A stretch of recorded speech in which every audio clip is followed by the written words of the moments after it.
Well, good evening. Thank you for coming. I'd like to welcome you all to our question and answer about Spring-Forward Cyber Learning. My name is Bob Rizzo. I am the Assistant Superintendent here at Spring-Forward. I have a few other people that I would like to introduce to you as well. But just before I do that, just to tell you maybe a little bit about myself, if you don't know.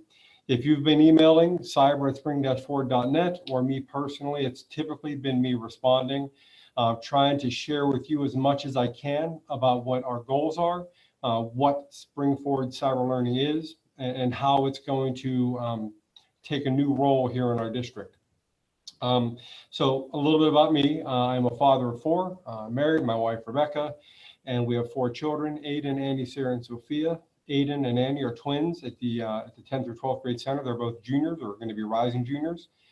Sarah is a rising 6th grader at the Flex building, and then my daughter Sophia is a rising 5th grader also at the Flex building. We, like you, got to experience the wonderful COVID closure of 2020 and what that meant to have our children home with us every day, all day, without having outside activities, without having extracurriculars, without having those things that make the student experience as meaningful as it could be.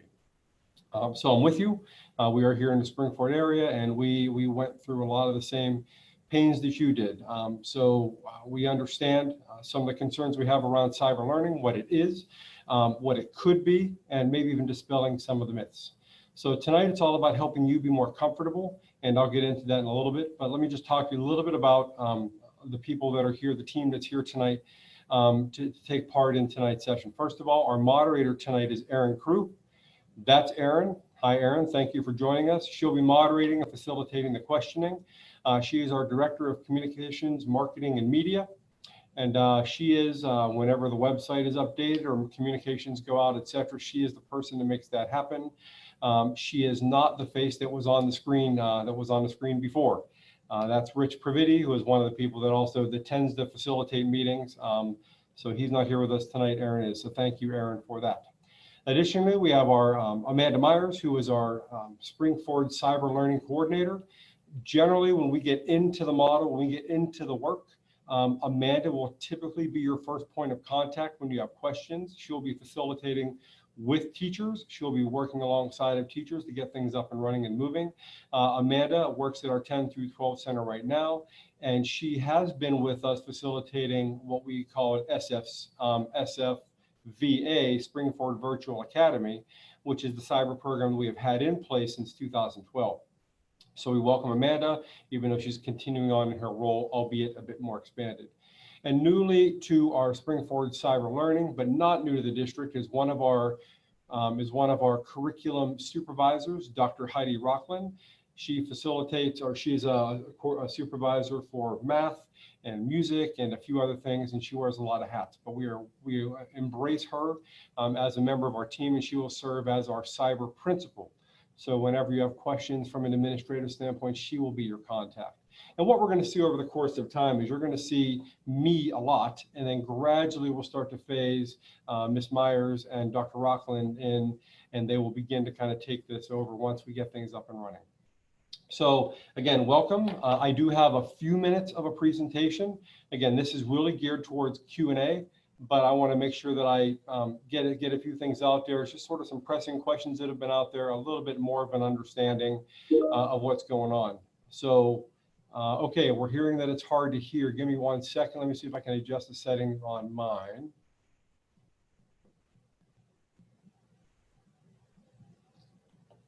Do I need to speak louder? Ms. Crew, can you hear me okay? Should I speak up a little bit louder, or what do you think here? I hear you okay, but we do have one comment that somebody is having a difficult time hearing. I've reached out to a few people, they think it's okay. So it could be an audio setting, and I'll work with that particular person on that question. All right, thank you. Okay, so I'm going to share my screen. And right now we're looking at the presentation we have tonight. Before I get too far into things, I am going to turn things over to Mrs. Crew to talk about just a few housekeeping things before we move forward. Sure. So tonight we'll be taking your questions through the chat or the question and answer feature at the bottom of the screen.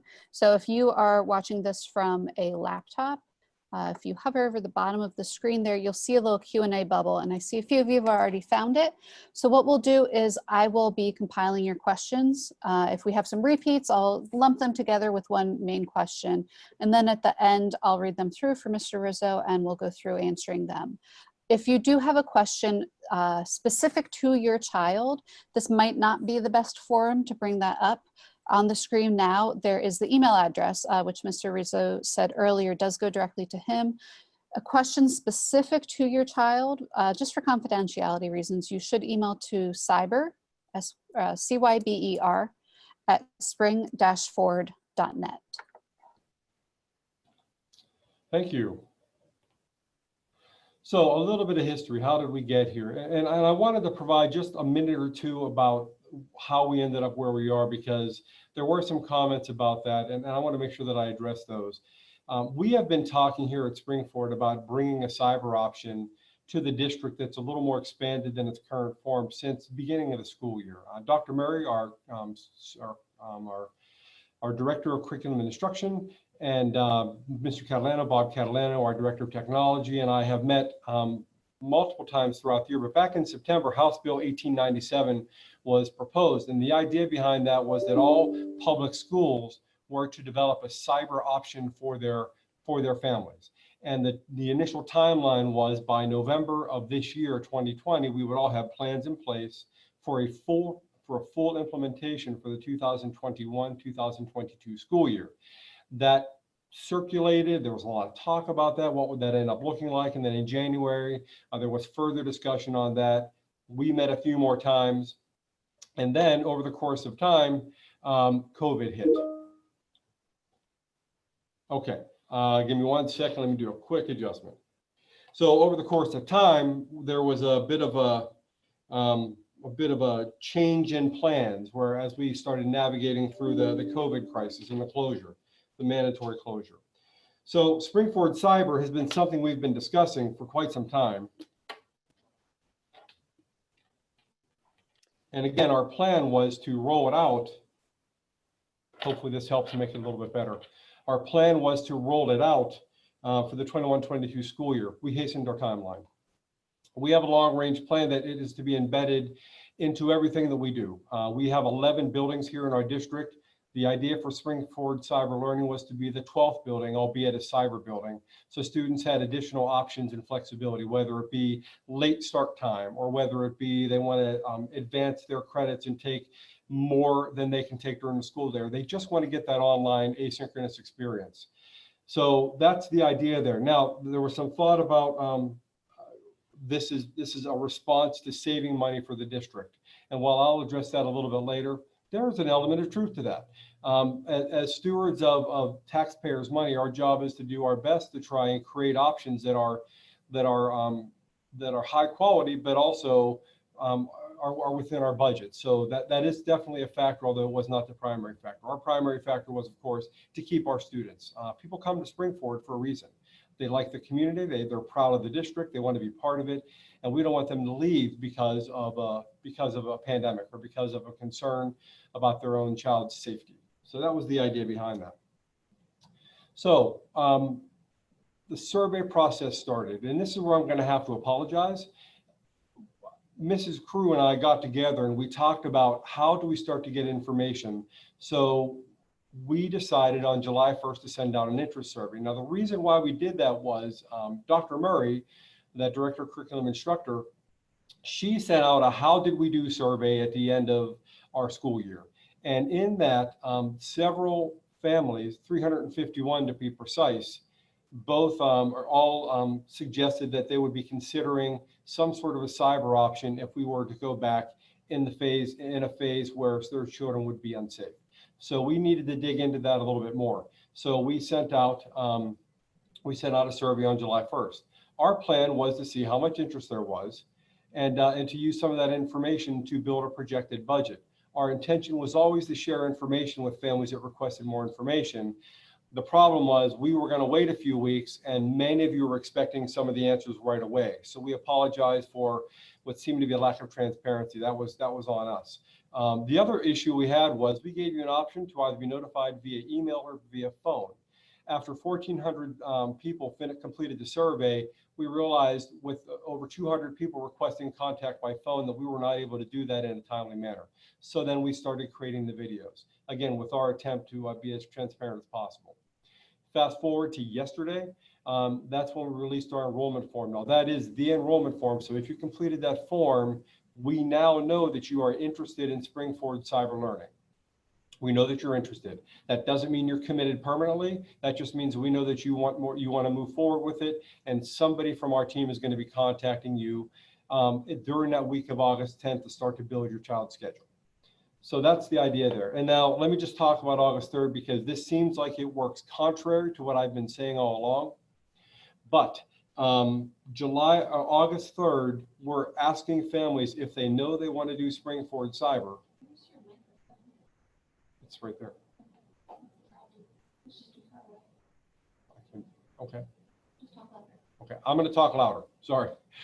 So August 3rd, we're asking families if they know they want to do this, they know they more or less want to commit to go through that enrollment process right away and get that, because we need to start planning. We need to match teachers with classes with students, and that's going to take a little bit of time.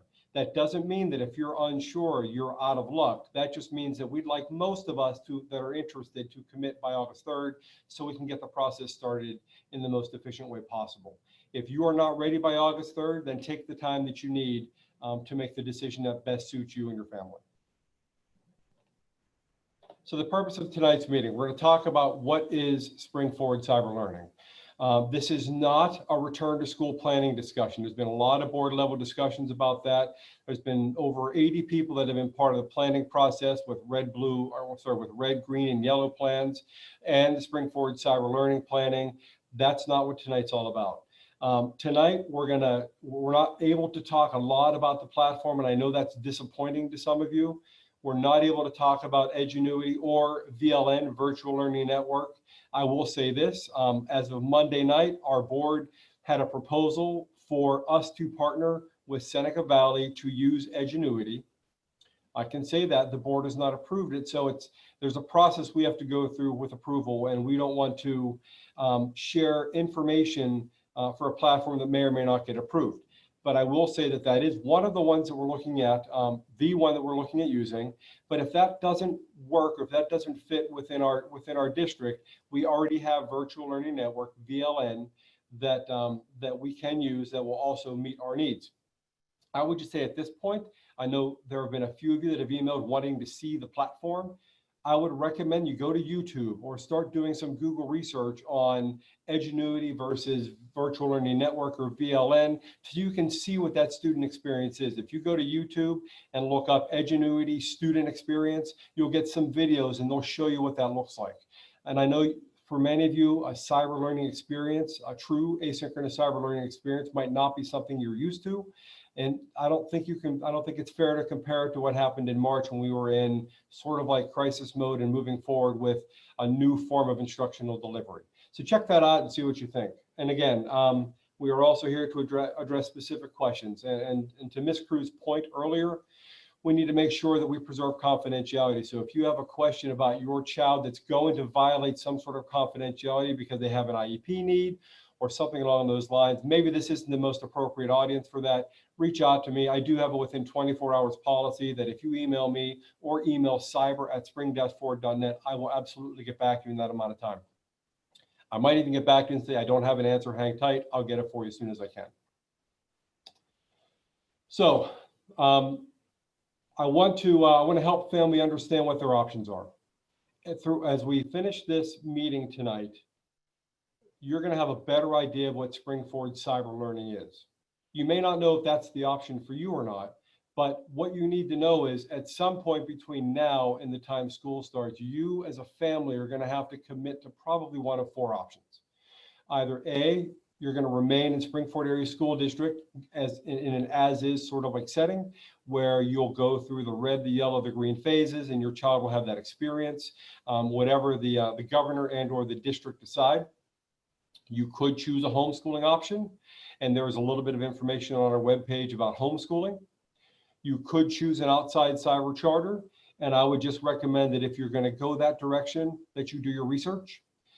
We have a public-facing site that all districts in Pennsylvania that's basically a public-facing reporting site, futurereadypa.org. That's futurereadypa.org.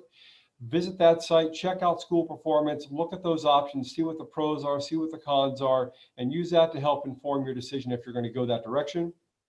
And then lastly, which is what we're here tonight for, is to learn a little bit more about Spring-Ford cyber learning.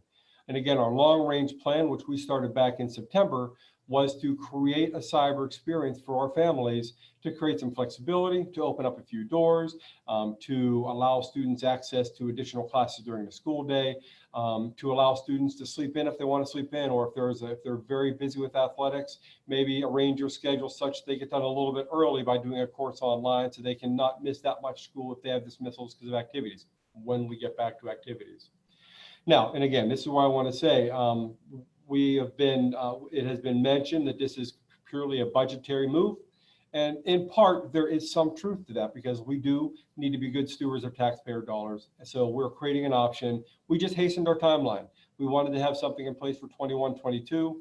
We're going to have something in place for 2021.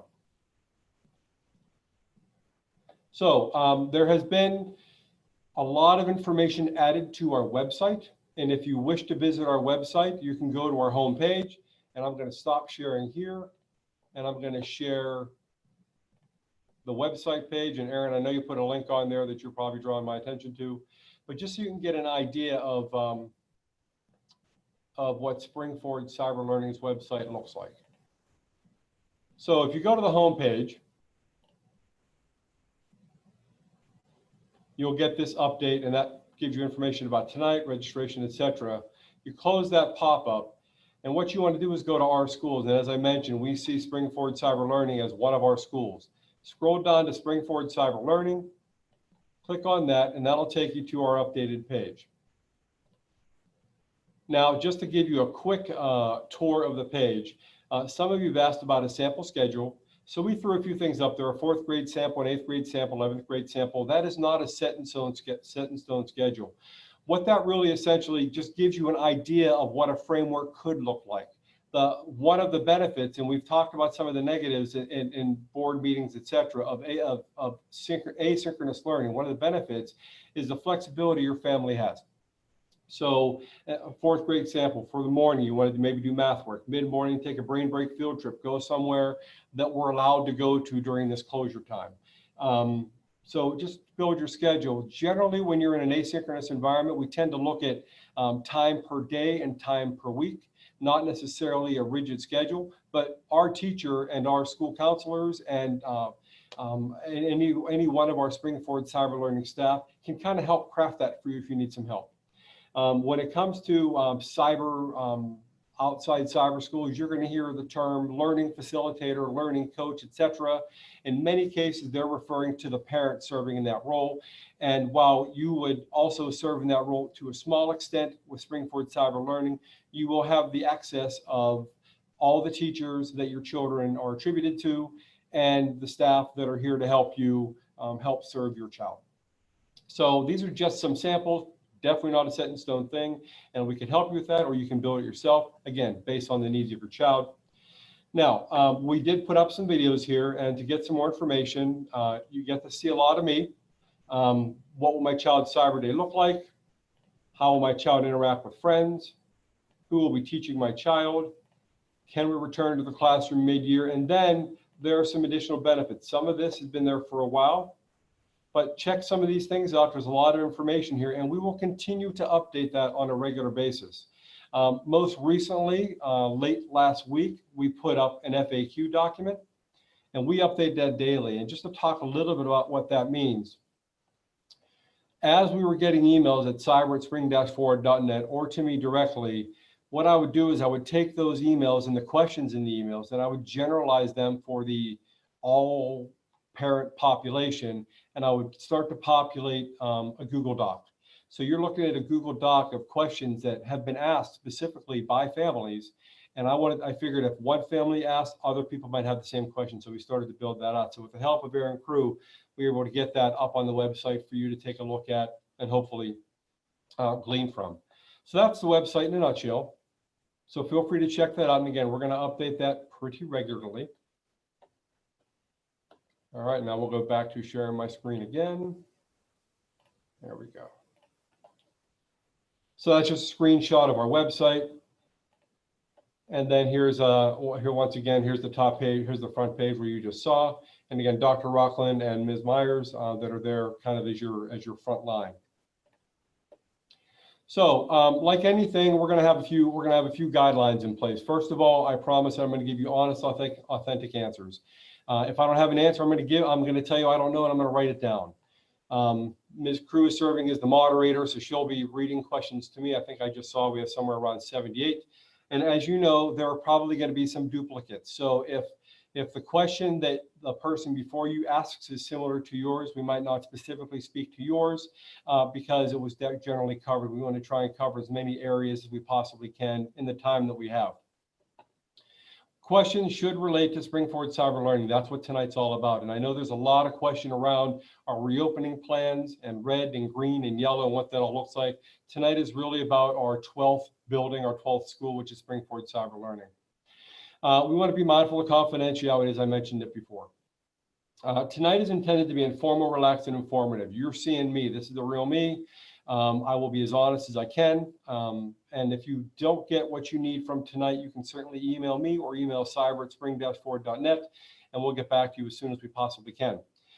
Tonight is not intended to be a debate. It's not intended to be contentious. It's really just a very relaxed environment. We can share some information with you. So with that said, let's let the questions begin. Now, I will say this, I have a soft ending time of 7 o'clock, but if the questions aren't done, then we're going to keep going because in the end, I want to make sure that we've had our questions answered. Okay. So with that said, Ms. Crew, I'm going to stop sharing my screen. And how about we start with the questions? Sure. So let's start with a pretty basic question. We touched on it a little bit. What is the main difference between the cyber program and a red phase? Yeah, that's a great question and a lot of confusion. Even in our own buildings, we want to make sure that we have that clear. So again, I'm going to go back to that illustration of Spring Forward Cyber Learning being our 12th building. If you are not comfortable with your child coming back to school in red, in green, in yellow, then you can enroll in Spring Forward Cyber.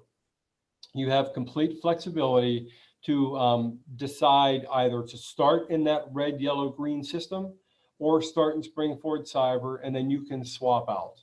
Generally, best practice is to spend some time in one environment before swapping out, but we know that there are levels of discomfort with school safety, and we want to make sure that you have an opportunity to put your child in the most comfortable situation possible. So Spring Forward Cyber is its own separate entity above and beyond whatever happens with red, yellow, and green. You can be in Spring Forward Cyber, not even pay attention to the phase system, and you will have a teacher assigned to you. And it may or may not be the teacher that would be in your brick and mortar school setting, but it will be a teacher and a consistent teacher while you're in Spring Forward Cyber. If you're in the red phase, that is where you heard Canvas be mentioned. You've heard this online virtual experience. Students that are in the red phase are students that have their brick and mortar teacher, and they might be in a virtual setting while in a red phase, or if we go to the yellow phase, they might be in there doing that hybrid model. They'll be going back and forth based on what the governor decides or what we as a Spring Forward School District community decide. So that's probably the biggest difference. And I know there's some confusion around that, and we'll do our best at board meetings and if there needs further clarification on our website to make sure that you understand that. Thank you for that question. And that leads into our next question. Can you better explain how exactly Spring Forward will be working with Seneca Valley School District? Sure.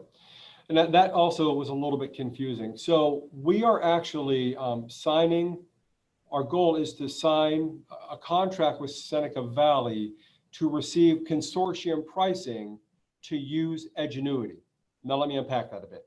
So the platform that we hope to be using is Edgenuity. Edgenuity, if we went right to Edgenuity to use their product, it would cost us one thing.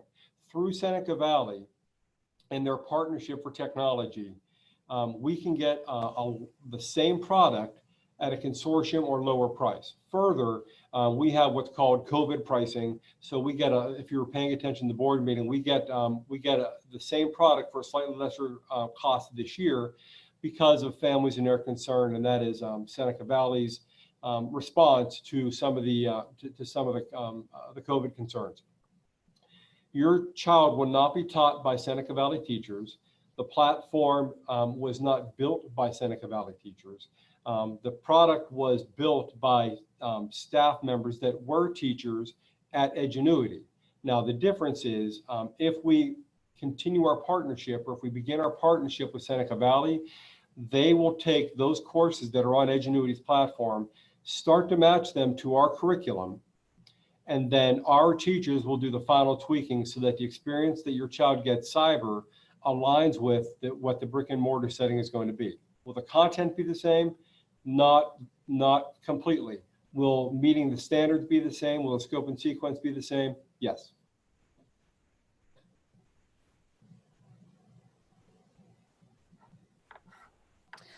We need to clone Erin because there's a lot that she's doing right now. If I could screenshot you and put you right next to you. That would be helpful. Yeah. Is there a course catalog for the programs that would be used?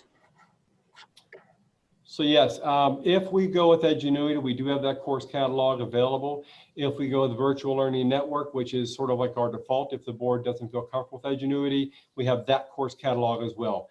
After Monday night, hopefully we have the approval and that course catalog will be shared. Also, what we are working on right now is matching the courses with courses that are Springford so that we can have an equivalent match as we get ready to move forward. And the next question was sort of, you touched on that. How does curriculum in cyber versus brick and mortar, or even hybrid, flow together? If somebody wants to come back to traditional learning, their concern is curriculum picking up where they left off. Sure.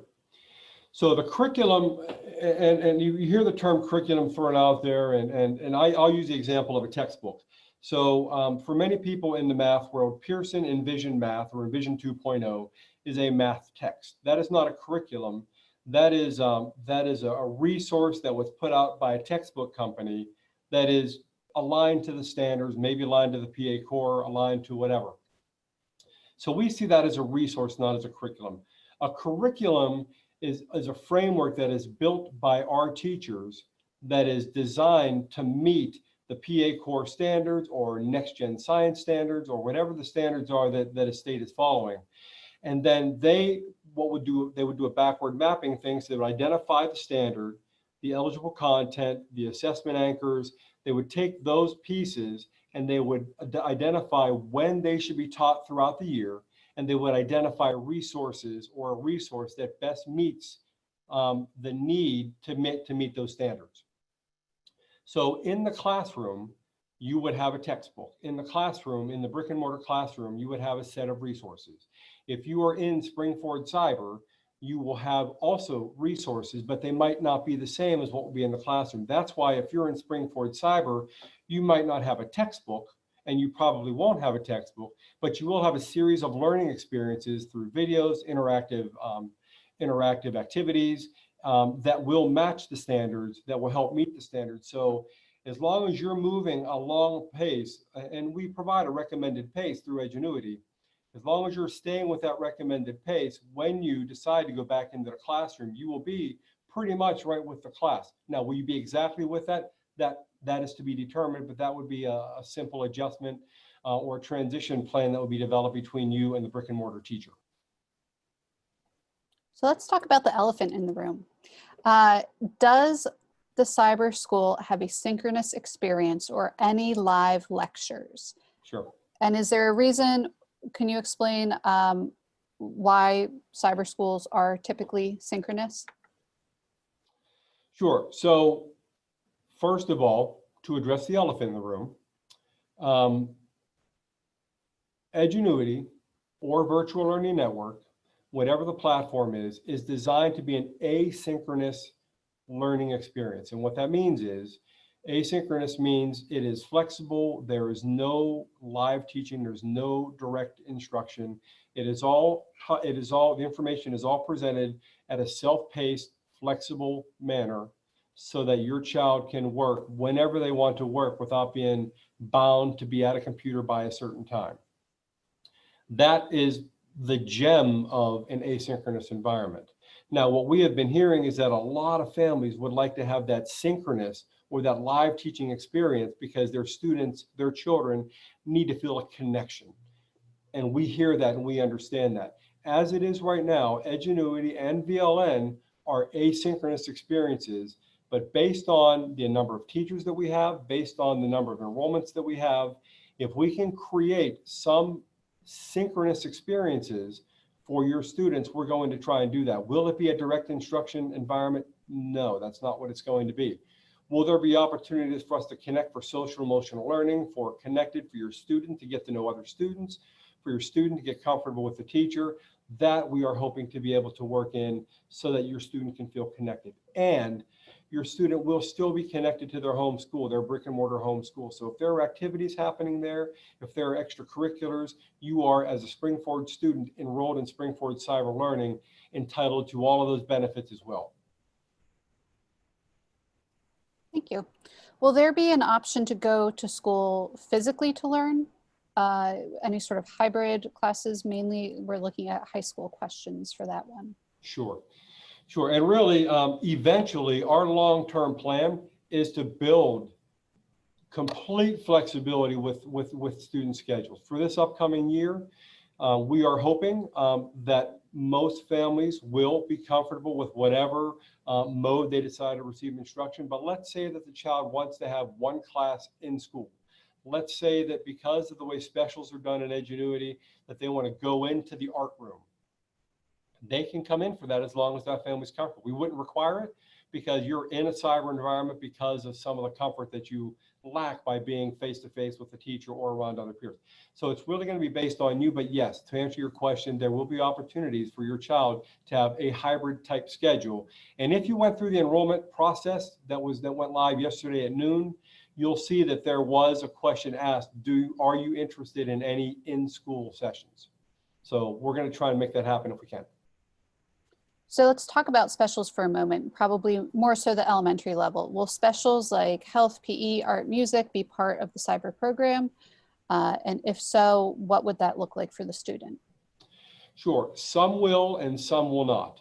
And the idea is with Edgenuity and with Spring-Forward Cyber, the specials component is more experiential in that you're provided with a log and they want you to do engaging activities in that genre, in that subject area, and then log those. But having said that, depending upon our teacher and how much involvement they want to have, we can supplement, we can create a course, and we could also put some experiences online in that virtual or in that cyber environment as well. That depending upon level and course offerings, there is a variety. And once that course schedule is released, you will of course have access to that. What is the general enrollment size of a cyber program, and is it limited in any way? So the enrollment now, as far as total enrollment in the program, no, we're not limited. However many people are interested, they can be in it. Now, if we're going to talk about the student to teacher ratio, then we want to keep that really pretty close to what our current student to teacher ratio is in school. We want to make sure that none of our teachers have too many students. We want them to still maintain those connections, even though they might not be in the same physical room together. We want to make sure that we have a ratio that supports building connections between students and staff. Will there be an opportunity for students to collaborate within their grade level? That's a good question, and that's going to be that's something that we are looking into right now. We don't have a firmed up answer on that, but again, we recognize that students in isolation struggle. So we want to create opportunities for them to not feel like they're in isolation even if they're home working on a computer and not with other people physically. So that is something we're looking into, and we hope to be able to bring to families. Will K through 4 students use everyday math and journeys? No, they will not. Again, as I mentioned before with the math example, those are resources used to meet Spring-Forward's curriculum. If you're online, it is a different set of resources. How about new That students? doesn't mean that if the teacher wants to supplement with something else to fill a gap, they might bring something there, but that is not the expectation at this point. How about new students to the school district? Can they jump right into cyber school? Sure, it's a great question. Now, there's a process involved. Certainly, if students are coming to Spring-Forward for the first time, they have to enroll in the district first. So they should visit our website, they should go to the enrollment page, and they should start the pre-registration process, which is a virtual process. And then we have our registrar that will contact you, and then you'll go through that registration process. In the meantime, you can still fill out the Spring-Forward Cyber Learning enrollment form, and then we'll make sure that we have communication with the registrar to make sure that you've done everything you need to do to get in Spring-Forward, but two, that you are linked to the entity, which is Spring-Forward Cyber Learning. We have a lot of questions about AP and honor courses that are typically offered at the high school. Will they be offered through our cyber program? And if so, is every course offered? Right. That's a really good question, and I would love to say yes, that every course is offered, but no, every course is not offered. I posted on the Q&A over the weekend that we have that Edgenuity has 11 offerings. It turns out that they did add 2 more; they're up to 13. But we do have some other options for those that need those AP credits, that want to get those AP courses. So certainly, Edgenuity is an option. We do still have an agreement with Virtual Learning Network that we could tap into their list of AP courses for this year. We also have at the high school, we have another virtual environment that they use on a regular basis. They've used annually for the last several years, that we have some seats there.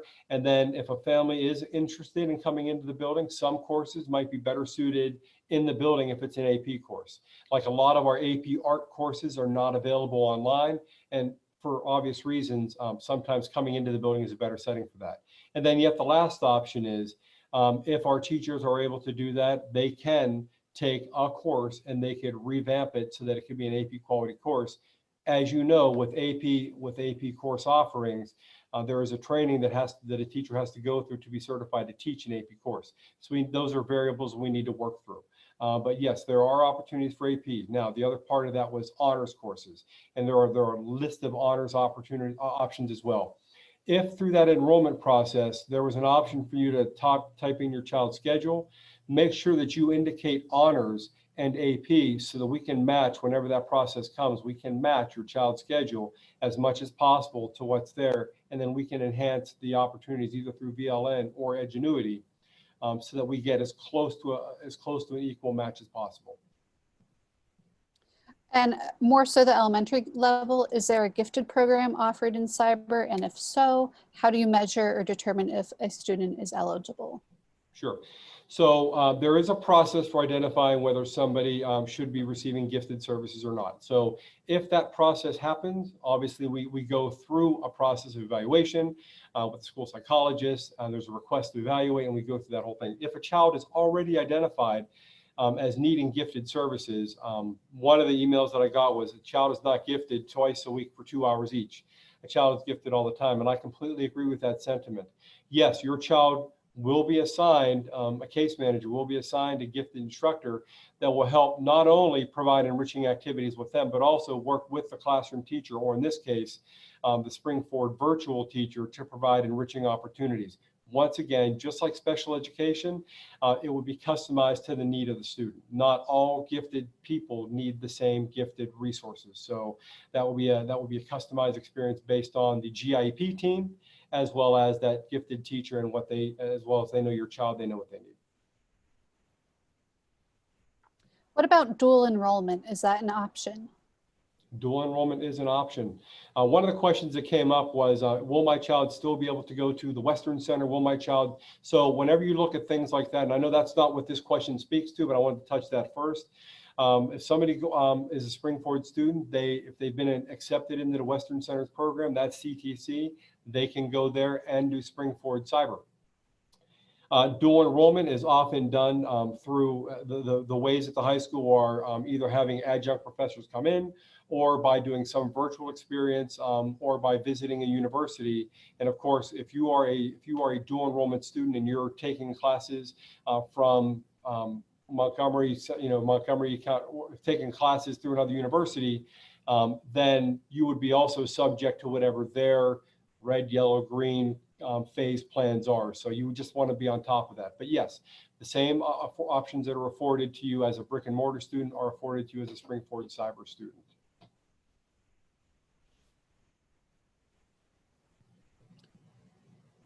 If a child struggled with online learning in the spring, is there going to be a way to get an IEP or an extra support for that student if they go into the cyber school? So I'll address this question in two ways. Let's start with if my child has an IEP, which is a really important question, because back in the spring when March 13 hit and the governor shut us down, we were shut down for everything, and teletherapy was a new thing for us. Being able to meet the needs of students with needs at the based on IEP was a very difficult thing for us to do because we just weren't allowed to get together. We weren't allowed to be within a certain distance of each other. Unless the governor orders us back into red, we have a lot more options at our fingertips. We do have teletherapy still. We also have live in-person sessions. We could, based on the needs of your child, we could do at-home services. Given the needs of an IEP, transportation is something that we needed to talk about, because we are on the hook for FAPE to be able to provide transportation when your child needs special education services. So we would provide that. So it's gonna look a lot different than it did whenever your child was stuck in that red zone in spring. Plus, the other thing is we've all gotten better at doing this online thing. Zoom was something our teachers weren't accustomed to back whenever we started in March. It's a regular commonplace thing now. So we've gotten better with using our tools. We have more tools in our toolbox, and we now have the lifted restriction, whether we're in green or yellow, that we can get together if we need to get together in a manner that is most comfortable for you and for your child. Now, if your child, because of that closure, has lost some learning or didn't grow the way you had hoped, when we come back to school, we're looking at evaluating all of our students, going through a process and identifying present ed levels. And then we're going to see what that looks like, whether your child has lost some skills, and if the IEP process is the appropriate next step. Just like whether we would be in school or whether we're virtual, if you feel that your child needs to have an IEP in place to get some services, you start with a conversation with your classroom teacher, with the building principal, with the school counselor, or with the cyber principal, Dr. Rockland. And then that could start a series of steps to get your child evaluated. And as long as, once again, we're in green or yellow, according to the governor, we would go through an evaluation process where we would probably end up having your child come in on a very restricted basis to do an evaluation to determine whether or not an IEP is the necessary next step. Hopefully that answered your question. Some high school courses require on-site activity like art and ceramics. Will the day be able to be tailored around some on-site learning?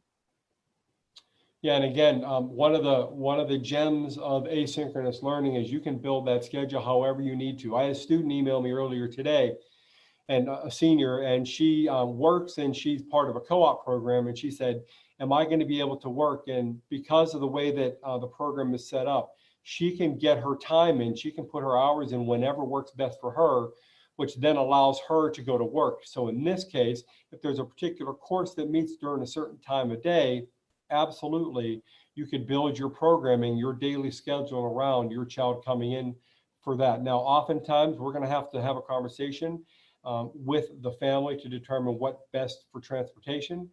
There are some things we're just not able to provide transportation for, so that's a discussion that you're going to have with the classroom teacher, with the building principal, with Dr. Rockland, with Ms. Myers, whatever the case may be there. So this is a little tricky question to explain. You talked about the difference between cyber and red stages. There's a question, if the school is in a red stage, can a student attend school in red and then switch to cyber when the school district changes yellow or green? Okay, so I think I understand the question. So let's see how this goes. So if we, as in Springford, have decided that we need to be in red, but the governor, it has us in yellow or green, I'm getting there, has us in yellow or green, then we can still open up our doors for special services and things like that on a need basis.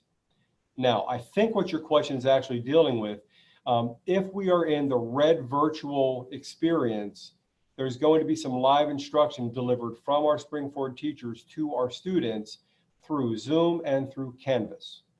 So if that is what you're looking for, the answer is you would be able to start in red because you want that live synchronous experience.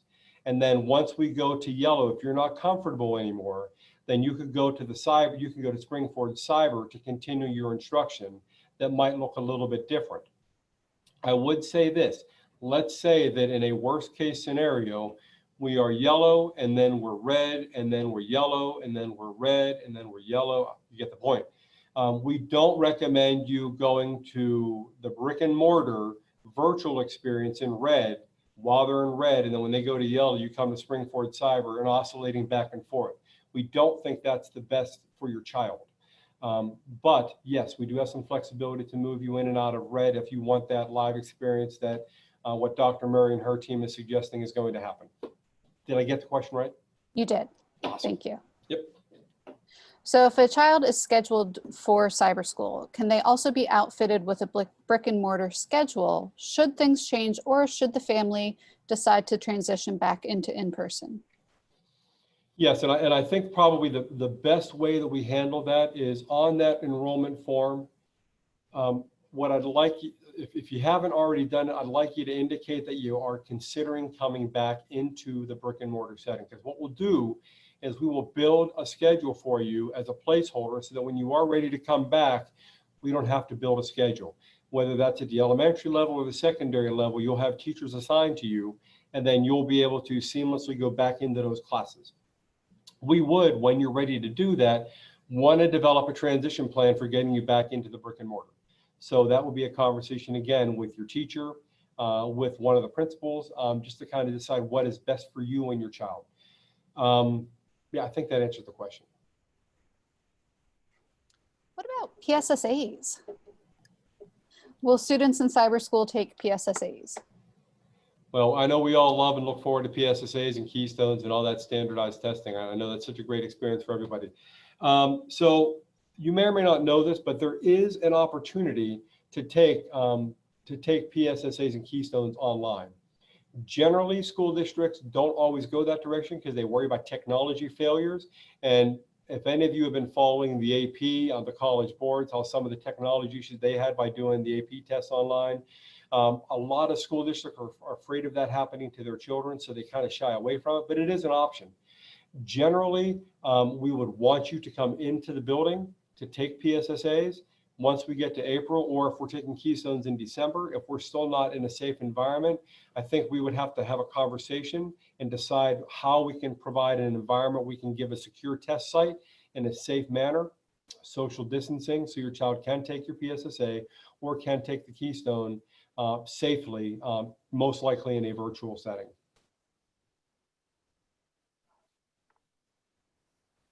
If a student enrolls in cyber and say January, they would like to switch back to brick and mortar, are they able to make a change after that full half year?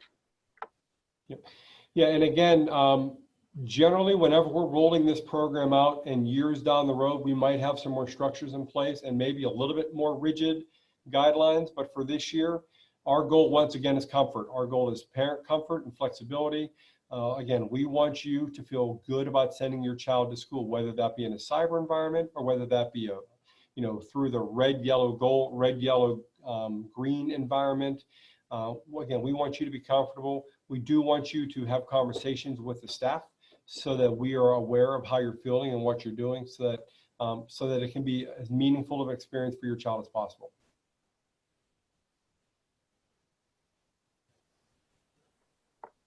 So when you say students work at their own pace, does that mean there are no deadlines for coursework to be submitted?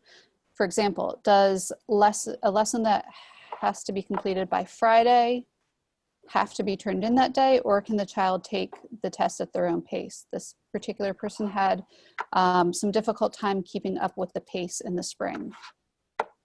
Sure. Now, the first thing that I'll say is if a child has an IEP and an accommodation is extra time, that would definitely be provided. Again, with the flexible environment of an asynchronous or not live setting, children can learn best in a manner that they feel most comfortable. Some children would like to spend a certain amount of time each day on all of their subjects. Some children might like to chunk their lessons and spend a lot of time on math and then get a lot done in math and then switch to science. And I think that the conversation with the teacher, whomever you're assigned to, I think that's where that needs to happen, is that this is kind of how my child learns best. Can we be flexible? And then yes, we'll be flexible. Generally, attendance is taken based on time logged in actively. Edgenuity and VLN tracks the amount of time that students are logged into the platform, and it also tracks what we call idle time. So if you're just sitting there on the same screen, not doing anything, it knows that. So it tracks that active time. And then we have recommended amount of time for doing, and I think I shared with you during the Q&A that we generally budget about 3.5 hours of work per day, or 3 hours per week per subject, something along those lines.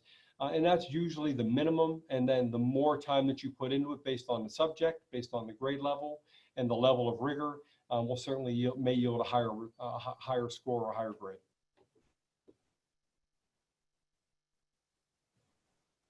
So is there a computer that is supplied through Cyber School? And if so, does it come preloaded with the necessary software? I'm sorry, can you read that one more time? I'll say it one more time. I was reading something else. Go. Is there a computer that's provided through Cyber School? And if so, does it come with the necessary software? Yes. Whatever platform we are using, they're all web-based. So it's not necessarily something that is downloaded onto a device. But yes, now I will say this, because of the situation that the country is in, devices are at a high demand. So turnaround time is longer than it normally would be. So we did get approval, and we were thankful for the school board that approved the purchase of 200 devices for us to be able to provide to our cyber families. We will provide devices initially to families that need a device. If you don't need a device, we would just ask you to be patient with us until we are able to get more devices to be able to provide those. We think that in a short amount of time, everybody that needs a device will have a device. We know that everybody will have a device, but we hope to be able to provide a spring-forward device to anybody who needs it. And then along with that, if internet connectivity is an issue in your household, we are also able to provide data cards that will allow you to have internet access to do the work online that you need to do. So the reason why I paused is a question popped up. And I just want to go ahead and share a little bit about myself, because as I said, I'm a spring-forward dad. I have a spring-forward wife, and we have 4 spring-forward students in our household, 2 11th graders, a 5th grader, and a 6th grader. And the question is, have we made a decision on what we're doing? And quite honestly, that answer is no, not yet. We are still watching to see what happens. I feel completely comfortable sending my children to school, completely. I know that the children are going to be safe with the protocols that our teams have put in place. They're going to be safe because we have caring teachers and administrators that are going to look after them. Our question comes into, what do we want our child's experience to be? If they have to wear masks all day, do we want them in that environment? Do we want them sitting next to their best friend who is not allowed to be any closer than 6 feet? Do we want them to be stuck just with the same couple of kids going through for contact tracing? And I know that I'm maybe oversimplifying things, but we have to look at the experience in a holistic manner, and we have to decide what is best. I'm sure many of you that have multiple children in your household, there was probably not a whole lot of social distancing happening for March 13th to June, whenever you were in your house, because your family, you're together all the time. And my kids had much the same. They did a lot of connectivity. They had a lot of opportunities to kind of connect with each other. And in some cases, a lot more than they would have if we had not been locked down. So as a family, we have to decide what is best for us, and we've not had that discussion yet. If my wife were listening, she would probably say, Bob, make sure that you set their minds at ease. Don't let them be uncomfortable because we haven't made a decision. Everybody's family situation is different. Everybody's level of comfort is different.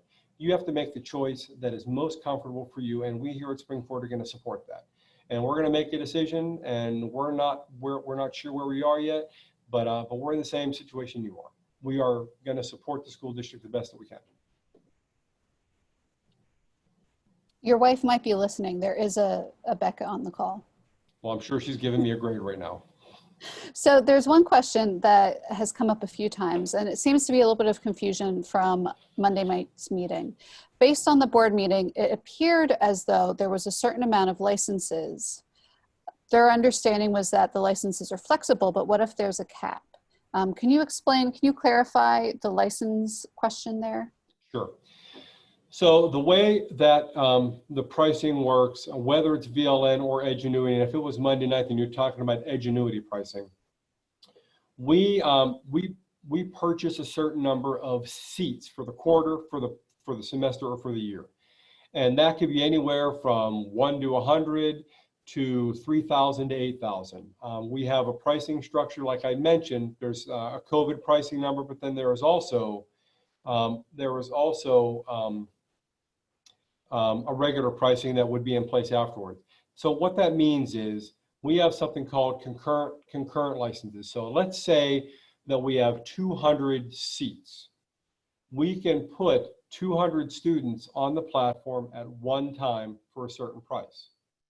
We can't go to 201 or we'll pay a higher price. If 5 students drop out and our total from 200 seats goes down to 195 students, that gives us 5 extra seats that we can then put 5 more students in. So in a sense, we can put 205 students in 200 seats. We can only put 200 on at the same time. And if we need to get more seats to have more students on at the same time, we're going to make that recommendation. We're going to plan for that. So it's not that your child is going to miss an opportunity based on the number of seats. We have to determine based on enrollment how many seats we need to get. And then the nice thing about Seneca Valley and their consortium pricing, if we need to bump that up, we can bump that up with the click of a mouse button. Did that answer your question, Ms. Group? Great. It did. Will there be an assigned teacher per class that will be an ongoing resource for a child as they navigate through their content? So, and again, depending on level, generally speaking, at the elementary level, and I say elementary, I mean K to 4, you have 1 teacher for all of your content areas, and then you have specials teachers. So they could have as many as 5 or 6 teachers, but generally they would have 1 that would teach the core content areas.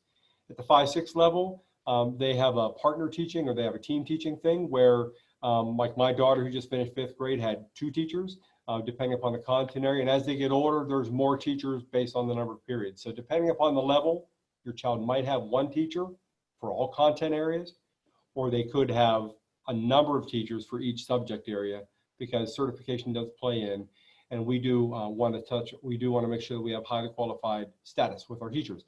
Now let me speak what that means. So highly qualified status means that at the high school level, if we have a teacher that is teaching Algebra 2 or advanced algebra, they need to have a math certification to do that. We would not put a social studies teacher in to teach Algebra 2 because they're working off of an asynchronous environment and they're getting all their content online. We still want to put a highly qualified teacher that has the proper certification in front of your child, even in an asynchronous environment. Thank you. Yep. Do you have, or are you able to share statistics on how many students have already signed up for cyber? Sure.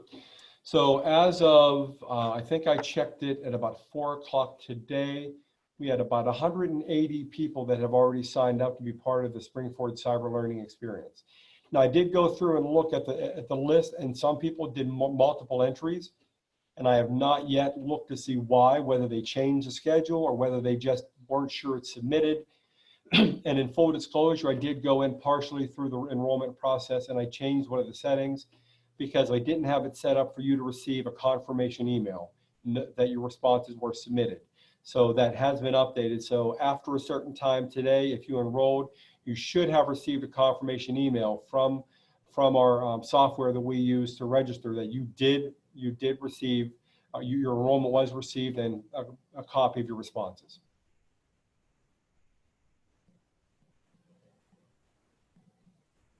Ms. Crew, you're muted.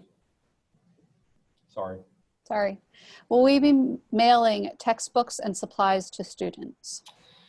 So there will be some supplies that we will provide, and that will be in the form of a binder. And now not for all classes, but certainly for some of the primary classes and elementary classes, there's a binder with some worksheets in there. There's a binder with some logs in there, things like that. We will get those prepared and ready for you. We can either mail those to you or we can have them at your school of choice and you can come and pick those up. That will still be determined as we begin to build out our process. And for the lower grades, K through 4, what portion of the online materials can be printed, completed offline, and then submitted without additional screen time? So, and that's where those binders come into play. So a student at the elementary level gets a binder, and a lot of what they're doing online, it will let them know, oh, this is like a worksheet time. And it'll tell you where to refer in that binder, and then they can go and they can do work there. And the other part of that is there's a lot of varieties in the way our children learn. Some of our children need to have more of that paper, pencil, writing things down. And if that's what your child needs, then feel free to give it to them in whatever way is possible. Our Spring Forward teachers will work with you on that, whatever works best for your child. Again, I go to my own personal experience, 4 children in my household, all learning at the same time. And each one of their approaches towards their online learning experience was a little bit different. Some needed lots of brain breaks. They needed to walk away for a while. One of my other children just wanted to sit down, hunker down, and get it done, so they had the whole day ahead of them to do other things. So each child has a different experience, and I encourage you to work with the teacher on building one that works best for yours. How will grading work for students? Grading, there are assignments that need to be submitted, and based on quality of completion, they are going to be graded just like they would be if they were in the brick and mortar setting. We follow, even though we are getting our product through Edgenuity, the credits are assigned and the grades are assigned based on the same percentage as they would be at Springford. So whenever you look at a student handbook, at whatever level your child is, the grading system that's in there will also apply to your child. Having said that, we are in the process of developing our own handbook for parents so that they can navigate this online system a little bit more simply. Can students work ahead, or will content be locked until a certain point? Yeah, that's a really, really good question, because we talk about flexibility and moving at your own pace. What if my pace is really, really fast? Then you can fly through the course if you want to fly through the course. The only thing is, if you're planning on coming back to the building at some point, you want to be cautious with your pace, because you don't want to get to the 4th quarter and at the end of the second quarter, you come back into the classroom and you're a whole quarter ahead of where your classmates are. So that's a dialogue that you want to constantly have with your teacher. That will be your cyber teacher. And if you have a brick and mortar schedule, because you've indicated that you want to come back to the building, definitely reach out to that teacher and just say, hey, we're thinking about coming back. My child wants to move ahead. What do you think about that? Is there a required number of hours the student has to be logged in, or is it just submitting the work? Sure. And the answer is yes to that. Exactly what that is still to be determined. We generally use the guideline of 3 hours per course per week. So if you're taking 5 courses, the expectation is 15 hours per week minimally, and that might require more. So when I said that average of 3.5, I was kind of going between the minimum and probably what is recommended. Now, again, based on the level of rigor, what would normally be an amount of time during the school day and a few other factors, that might be a higher number or a lower number. But generally, that 3 hours per course per week is a good thing to go with.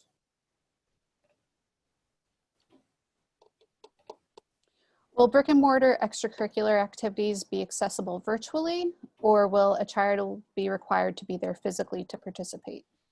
I'm going to defer generally to the brick and mortar building principal and the sponsors for those activities to make those decisions. I don't know at this point of any activities that are offered online, but we're still figuring things out right now. If there is a brick and mortar activity that is happening physically, your child would have access to that if they want to. If athletics are going on and PIAA decide that they are absolutely going to be holding sports, then your child as a Spring-Forward Cyber Learning student would absolutely have access to those as well. So that's still kind of a to be determined thing.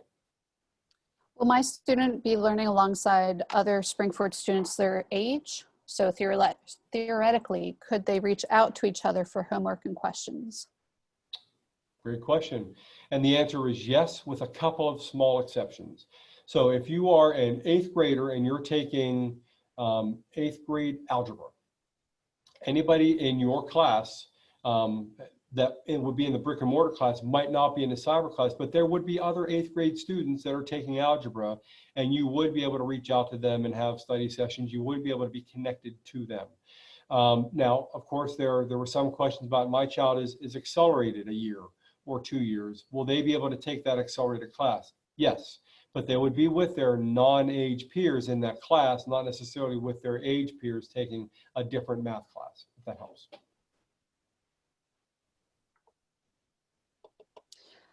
How do we plan to offer the same quality education in both cyber and brick and mortar if teachers are teaching in cyber and not brick and mortar? Yeah, I think, and I don't want to come across, let me just say it this way. I think quality is relative. What I am proud of most is our Spring-Forward teachers have such high standards on the quality of instruction they provide. And I know some of you might be judging that based on their, on the experience in the spring, but we had limited tools and limited knowledge. Our teachers are going to be trained or are trained. Our teachers are going to understand and know the platform well. And our teachers have a high standard of excellence that is going to transfer into that cyber experience, whether it be asynchronous through their own instruction, working through the platform and adjusting assignments accordingly because they will have that flexibility, or maybe they provide synchronous office hours or morning time where they can get together with somebody, with some students that have questions, and then again, continue to push them to be the best they can be. Will progress reports be available during cyber learning? Yeah, the nice thing about cyber learning is progress reports are available all the time. Parents will always be able to access, one, their child's level of completion on a particular course, and two, the quality of their work as they work through that course. And as we move through, there will be tutorials and videos for families to help them navigate the parent part of that. How will AT look during a cyber learning environment? And again, that's going to come down to what the gifted teacher is able to provide that best meets your child's needs. So that AT time, that advanced that gifted time is not just going to be a couple times a week. It should be embedded in everything your child experiences, whether it be cyber or brick and mortar. So that's a conversation that the gifted teacher is going to have with the classroom teacher, either whether that be a cyber classroom or brick and mortar. So we have a lot of really similar questions about connections between the students and their teacher in a cyber environment, which is a scary thing to consider. Can you talk a little bit about, we've discussed social emotional for the 2021 school year. Can you talk a little bit about what Spring-Forward's doing to make sure in all environments, brick and mortar as well as cyber, what we're doing to address social emotional and connecting?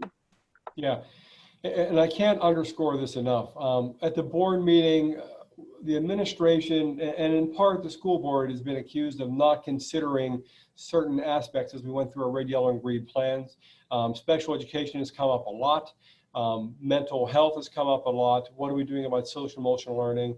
Well, first, Edgenuity does provide social emotional learning things, classes for us to use. But aside from that, we have behavior specialists that have been working in the virtual environment that are going to be accessible. We have school psychologists that are going to be accessible. And we have this week we met, and we're going to continue to meet. We have a social emotional learning task force that their job is to provide a framework to all teachers and all buildings for how to connect students to students and students to staff. And what you're going to see is the beginning of our year is going to look a little bit different than it normally does. And obviously, the obvious concerns aside, one of the things that we have recognized is that the spring experience was successful in that the teachers knew the students knew the students, and the students knew the teachers. That is not the case going into our fall.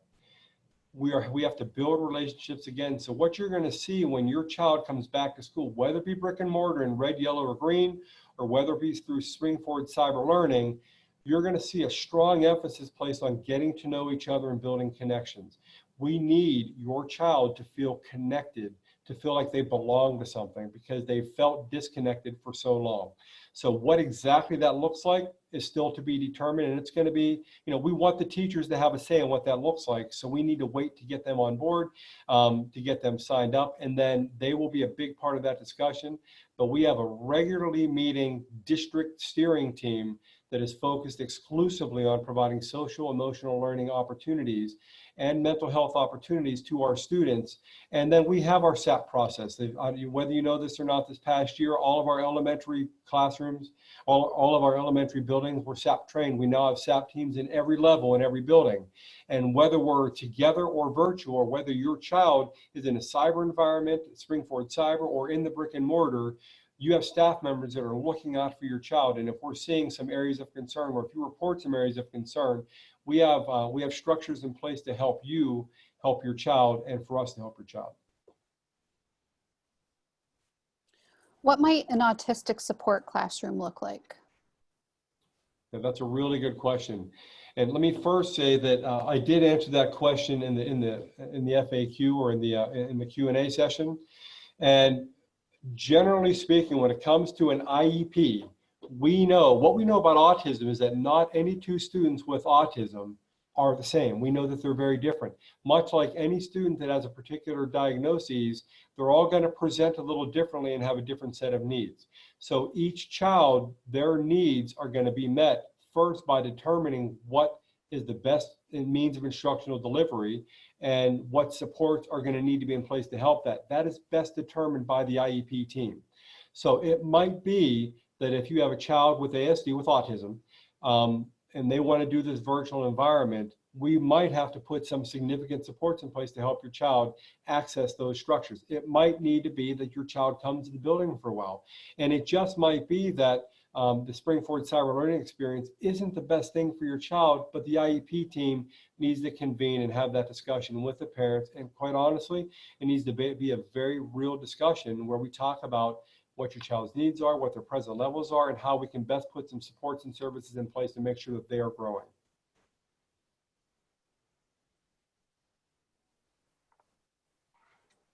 So we have about 400 questions, and we can keep going all night. I have nowhere to go. I know that you have a family waiting at home. What can you tell us about what the next steps are? So Springford Cyber, and again, we have done about 1.5 years of planning in about 3 months. We've really had to hasten our timeline. So a lot of the information that you're getting, you see things change. You're seeing things change regularly. Here's the thing: we are moving very, very quickly to put something in place that you can feel comfortable with. What are our next steps? We are looking daily, and actually multiple times throughout the day. We're tracking that enrollment. We're looking to see how many people are interested, what buildings they're coming from, what their grade levels are, what their courses are. So the next step is, in the same time that we're doing enrollment, we're also looking at what teachers are interested in teaching, and our next steps are taking the enrollments, taking the teachers, and matching them together and matching schedules. Then we're going to start talking about, with the teachers, what this online learning experience needs to look like. Teachers are going to get professional development ongoing throughout this process, both with Edgenuity, but also with our own coaches and with our own supervisors. So we have a lot of things in place that are next steps. It's going to seem like we're pulling things together last minute. And in part, you're right, but it's because we're moving very quickly, not because of a lack of planning. We have a very clear plan in place for how we're going to get this thing up and running, and we're going to be successful because we have a lot of amazing people pulling together to make this happen for you and for your child.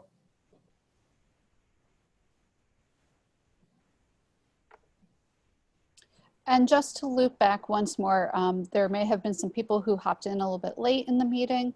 Can you explain the difference between red phase and cyber phase? I know we talked about it a few times, but just to keep people up to date as that question keeps coming up. Sure, it's an important question. And again, I'll be honest, in my mind, I have it very clear, but my words might not dictate that. I look for your feedback to let me know if I was clear or not. So again, and I think the illustration I've been sharing and am going to continue to share is that Springford Cyber Learning is our 12th Springford building. We have 11 buildings in our district. We have 7 elementary schools. We have the Flex building, the 8th grade center, the 9th grade center, the 10th through 12th grade center, and we have the Springford Cyber Learning, which isn't a physical building. But if you think of your child enrolling in that building, that is their new school. That is where they are. So if you are enrolling in Springford Cyber, you are saying that you are not interested at this point in working through the phases like the rest of the students that are enrolled in Springford. If we are in red, in yellow, in green, you're not going to worry about any of that because your experience is going to be consistently delivered by a teacher that is signed up and is instructing expressly through Springford Cyber Learning and the Edgenuity platform. Now, if you are not signing up for Springford Cyber Learning, you are getting, if in the red, a virtual experience. If in the yellow, a virtual experience where you're using Canvas. Now, some people have asked, what is the difference between Canvas and Edgenuity? Edgenuity is a fully built platform by teachers employed by Edgenuity. And then we are taking that and we are revamping it so that we can quickly get it aligned with Springford. It's already aligned with the standards so that we can provide that instructional asynchronous experience. The students that are not enrolled in Springford Cyber, that are enrolled in Springford going through that phase reopening system, they'll be working through Canvas, and which is an empty platform that is going to be built by the teachers so that whenever that fluid process of going from red to yellow to green to yellow to red, they'll have the same teacher in the brick and mortar as they would through that virtual experience, which is a little different, which is different and separate from those that are enrolled in Springford Cyber. I hope that helped. And if it didn't, email me and let me know, and I'll come up with a better way to make that clear. Maybe I'll do another video. I'll wear a different shirt though. Here's a really good question. We talk a lot about flexibility within the day. Does a family have flexibility to change their school days? For instance, if a family is not able to be home with their child to do their schoolwork on a Tuesday, is that family able to do that schoolwork, say, on a Saturday? We have a lot of first responder families who need that flexibility. Yep, and that flexibility is absolutely in place. So I will say this, that every now and then you might get some sort of a warning from Edgenuity if you're seeming like you're behind. At some point, if you might want to reach out to your teacher and say, hey, here's my situation. I am a first responder. I am working during the week and I can't be there to sit right next to my child each and every day, but we are committed to doing our work on Saturday and Sunday. And again, we check weekly progress, weekly seat time, not necessarily day-to-day seat time. You might not log in on Monday or on Tuesday, but then you get a lot done on Wednesday, Friday, Saturday, and some on Sunday, and that's going to be fine. That's going to be okay. The goal is for you to build a schedule that works for your family.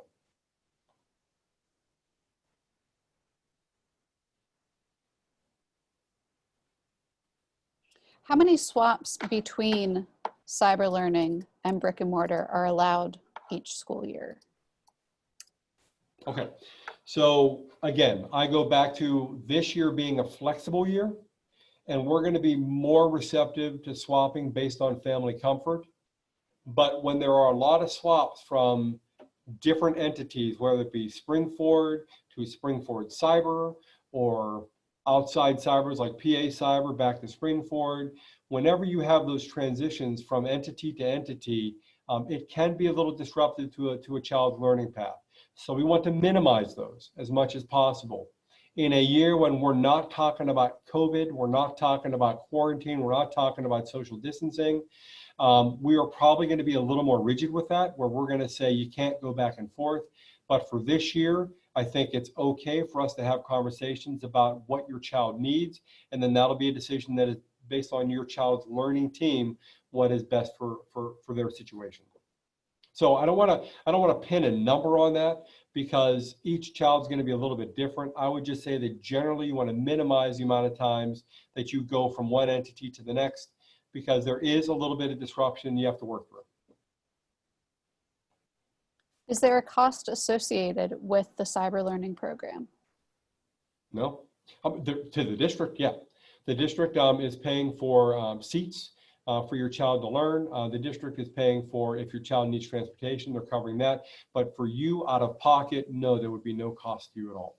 If there are ancillary things that you want to get for your child for their own personal learning style, then that expense would be on you. But our goal is to provide everything that you need at no cost to you individually. You used to be a trumpet player? Trombone. Well, I did trumpet too. Yeah. Close. How would band be handled? Yeah. So again, there are opportunities for your child to experience band if they want to come into the building and experience band. I know that there was a recent study done, and I forget from where. I thought I saw Seth Jones on this call somewhere. I know he was one of the ones that was that kind of helped bring that study to us, so we could track. I do have kids. All 4 of my children play instruments, so we're very attuned. Pun intended, I guess. We're very in tune with that study and the effects and what can be done, so that we can, whether it be vocally or whether it be through playing a wind instrument, how we can stop the spread of COVID. So if you have that level of comfort in the classes being offered in the building, you can come into that building. If you don't have that level of comfort, I know right now my children in the spring, they were teaching lessons to elementary students. And I know there were some lessons that were happening virtually. That could be an option. Again, it's going to come down to whatever that teacher is able to work out with you and your schedule. But there are options available for sure. Would you recommend this as an option for a student who has trouble focusing, maybe self-teaching? And how do you keep students on task? Ooh. Right? Not being a parent myself, that sounds like a tough job. Well, I'll tell you, that is a tough job, and especially if you have multiple kids at home and you're trying to keep them all on task and moving forward. So it's a great question, and I don't necessarily have the right answer. I have an answer. My answer that works for us is, as I mentioned before, each one of my children learned a little bit differently. One needed a lot of hands-on, sit next to me time. And that would be while I was being assistant superintendent. That was my wife working with my daughter. But then on Friday afternoons, when I was done being an assistant superintendent for the day, we would sit down and we worked through some things together. And what it ended up being for us was the thing. It ended up being an opportunity for us to kind of connect in a way that we weren't ever really able to connect before. If somebody has a hard time focusing, I think you first reach out to the teacher and say, what strategies do you have? But I think you look at shorter sessions in front of a computer. We don't put opportunities where they have to sit there for long periods of time. Give them very clear goals for what to get done. Oftentimes, if a student has a hard time focusing, a checklist or some type of organizer saying, during this session, let's get this done, and then let's take a break for a while and let's come back to it. And let's start to build a program that is doable by them. If somebody has a hard time focusing, then they need the structure of some sort of visual organizer to keep them moving forward and keep them on task. So start to build that with them as their learning coach, or maybe the teacher will provide some strategies to help with that. And if you're still struggling, even though you're in Springford Cyber, your brick and mortar school counselor is available to help with some of those things as well. They'll be there with you to help support in a way that they can as well. And I mean, you know this, I think everybody on the call knows this, our teachers are amazing.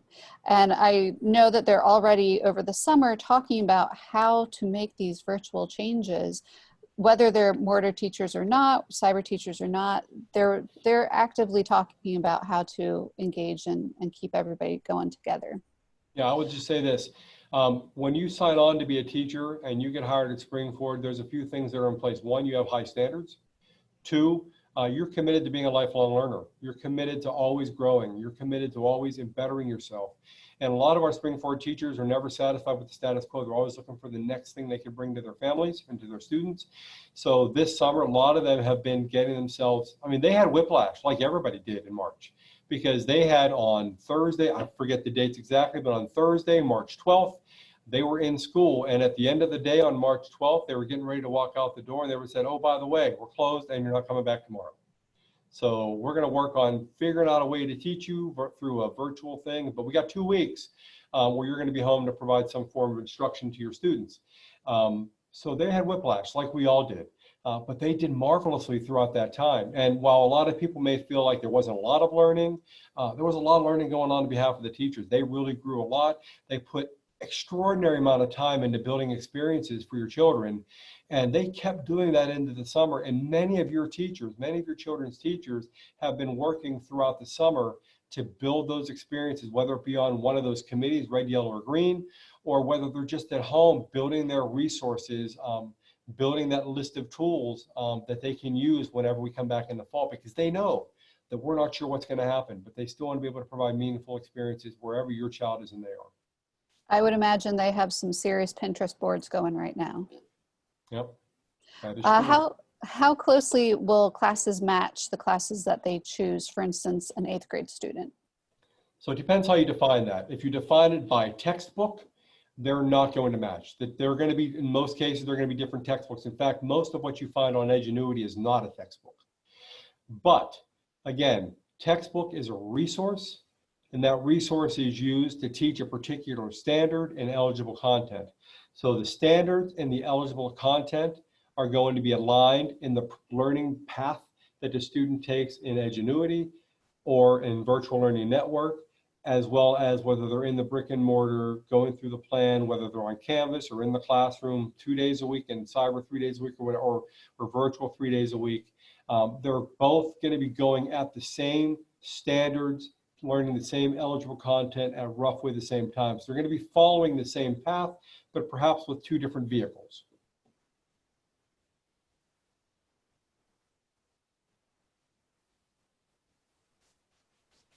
I'm not muted. I'm just reading. I was watching your lips. I'm working on reading your lips in case you are muted.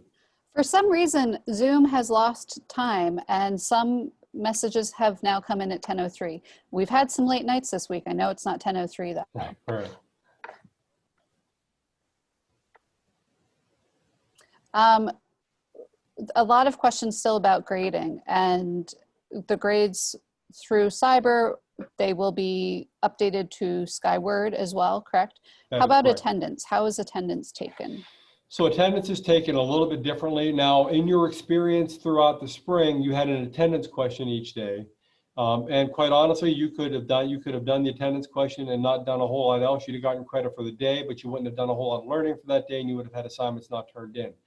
Through Edgenuity or through Virtual Learning Network, it's a seat time requirement. So they want you to be logged in, putting in a certain amount of time per week, and that could be a whole bunch in one day and not a whole lot in another day. But they do a seat time or a login, active login time, and they use that to base attendance. Now, I would just say stay tuned with the grading. As I said before, generally speaking, our grading policy does follow the Springford grading policy. So if you're virtual or if you're in the brick and mortar, the grade is going to be the grade, and it's all going to be put into Skyward so that your child will have a quarterly report like they do now. They'll be able to log in and see that. The difference with Edgenuity and Virtual Learning Network is you'll be able to log in and see real-time progress throughout the semester as well. So we've talked a lot about supporting our students, but there is a question as well, how can we support parents during this time?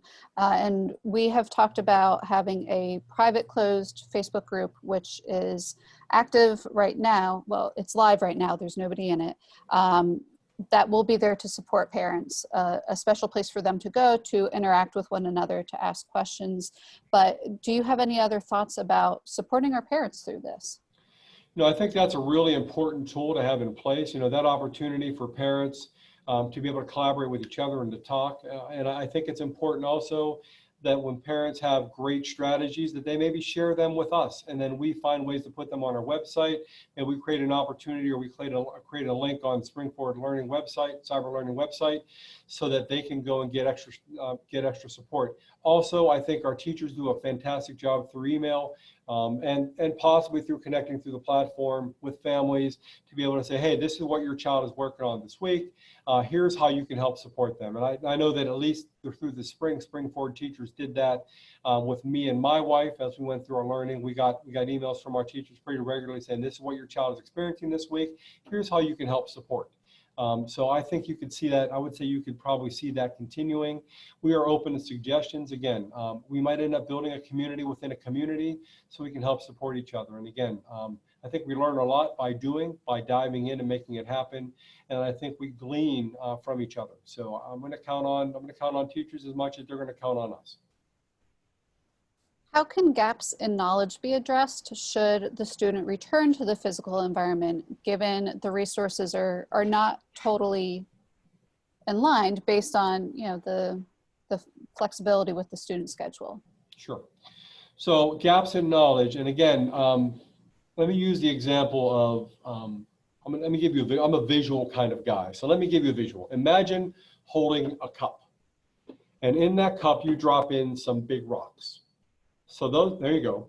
So those big rocks are what we call the standards and the eligible content, the things that, oh, there we go. We're dropping things in now and everything else. You rock, nice. So those things those big rocks that we put in that cup are the standards, the eligible content, the things that the PA says we are required to teach. Then in between those rocks, we throw some pebbles. And those pebbles that are fitting in between the gaps of the rocks, those are the things that Spring Forward thinks are very important, that are above and beyond what the state requires. So you've got the state requirement that are the big rocks, then you've got these pebbles that are kind of in between and intermixed among the big rocks that are what Spring Forward really values. Then you've got sand. And then in that cup with rocks and pebbles, you pour sand. Now that cup is filled with rocks, sand, and with pebbles. That is the experience that we want your child to get here at Spring Forward. The sand is what I call the art of teaching. That special piece that makes teaching an art form. We know that that teaching is a science, and that we make database decisions. We know what best practices are, but we also know that our teachers are special people, and what they bring to the classroom is that sand. So when you talk about gaps in instruction, we have to identify, is the gap in the big rock, is the gap in the pebble, or is the gap in the sand? And if we find that it's in the rock or the pebble, then we've got to work with the teacher to find ways to get that information to them. If it's in the sand, then it really is an artistic preference, and your child's not going to lose any critical knowledge as they move forward on their learning path.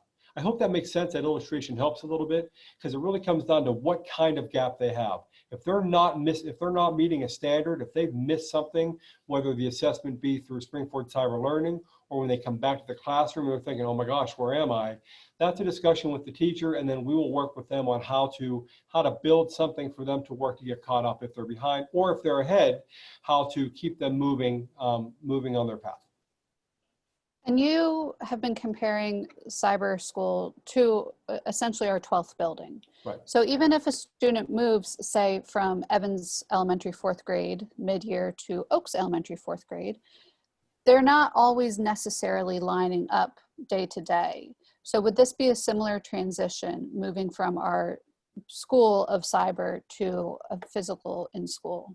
Yeah, that's a great way to put it. And I know that Springford has done a lot of work to align even teacher to teacher in the same building to be aligned. But oftentimes, as I mentioned before, when you go from entity to entity, teacher to teacher, building to building, there is always going to be some sort of a transitional plan that's going to have to be developed to work through to make sure your child's needs were met. My 4 kids, my whole family moved over from Western PA. We lived in Indiana, PA. Our kids went to Indiana Area School District, and they were there for their whole lives. So they came over here to Springford, and even though they started the year in Springford, there were transitional things that they had to work through. They came from an excellent school district, went to an excellent school district, but there were some things that were a little bit off that weren't kind of in alignment. So we had to work through that, and I had to encourage my children to be advocates for themselves and go talk to their teachers and say, hey, we didn't have this prior knowledge coming in, but we did have this prior knowledge here. But eventually they were just they were fine because of the work that the teacher did, that we did as parents, and that the dedication that they had to themselves. So what exactly is the role of a teacher in the cyber environment?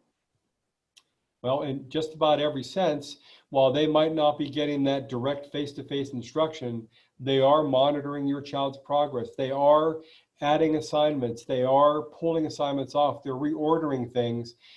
They are creating a learning path that matches what Springford does. And they're there as a resource, not only to grade assignments, but also to reach out, to encourage, to provide support, to provide office hours if need be. They are there to help your child grow. I mean, it's aside from the face-to-face time, the responsibilities that a teacher has during the school day in a brick and mortar are the same as whenever they are with your child virtually, although that direct instruction piece looks a little bit different.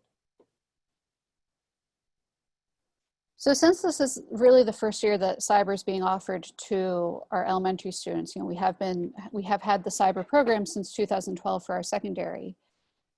How is the program going to support the younger learners? So that's a good question. And here's what I would recommend that you do, because that is a pretty popular question. I mentioned at the beginning of the presentation, take some time and go to YouTube and look up Edgenuity Elementary Experience, and you'll get a chance to see what that elementary child will see.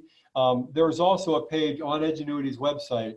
And again, if we go with Edgenuity, I always have to disclaim that if we go with Edgenuity, check out what the accommodations and things that they have in place. There's a lot of tools to help your child. If your child is not completely ready to read independently, then there are some tools we can put in place to help your child get the information that they need in a different manner. So the platform is pretty dynamic in that it'll allow for experiences for your child. And then again, with help from the teacher to help that child meet the needs, and with help from you at home, that'll help your child kind of grow. And I think communication. Through all of this, communication is crucial. If your child is struggling, please reach out to the teacher. And you'll know who the teacher is, and you'll hear from the teacher on a regular basis. Please reach out to the teacher. Please reach out to Dr. Rockland or to Mrs. Myers. They'll help you kind of get in that right direction to make sure your child isn't falling behind. This is a really good question. Sort of cyber, sort of red. If a child is out of school, if they're quarantining for the 14 days, will the student switch to cyber for those 2 weeks, or will they remain with their assigned in-school teacher? Sure. We've had a lot of discussion about that internally. What we decided internally is that the best path for your child who's quarantined for 14 days, or however long it takes to get those results if your child has had a COVID test, is to stick with the brick and mortar teacher and that virtual experience with Canvas, because that will be, for a short amount of time, that'll be the best thing for them in terms of being a seamless transition. So they're working with, the plan would be that the classroom teacher would work with you to help make sure that you have the experiences that you need so that your child can keep moving forward. If a family started talking about GIP back in the spring when we left school, how would they go about starting that conversation again with their school counselor? Should they be moving into cyber in the fall? So let me make sure I understand. Are they saying that they are going through the evaluation process, or they were recently identified as needing gifted services? Before we shut down, they had started the process. Okay. So we have a finite number of days to have that process complete. So if you enroll in Spring Forward Cyber, that clock continues to roll. So you have a certain number of days for that process to be done. Now there's an evaluation piece to that that has to occur, which could mean that you would have to meet with the school psychologist. And if they can do something virtually, they will, if that's your level of comfort. But at some point to complete that evaluation process, there might need to be some socially distanced and safe face-to-face time to finish that process and go through the identification process.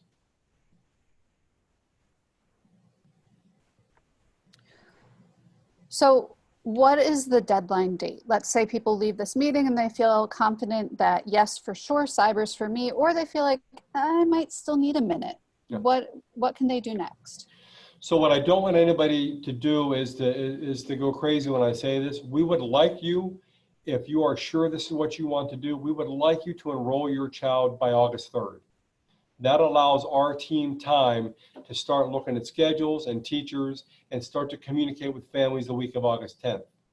Having said that, if you're not ready and you still need to do some research and you still want to watch and see what the board's going to decide to do and see how these plans all flesh out, you can take the time that you need to make the most comfortable and confident decision for your family. So we're recommending August 3rd, but that is by no means a drop dead date. We want you to feel comfortable making the choice, whatever that choice is for you.